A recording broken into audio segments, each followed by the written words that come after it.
Now, some aircraft retire after decades of service. This Citation 560 bowed out after an unexpected runway detour.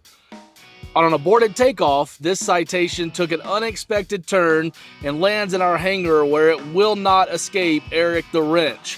From nose to tail, we're going to surgically disassemble this Citation and put lots of parts on the market very soon. Avionics, hydraulics, flight controls, interior. If it made the jet fly, it's coming off and it's going to find a new home.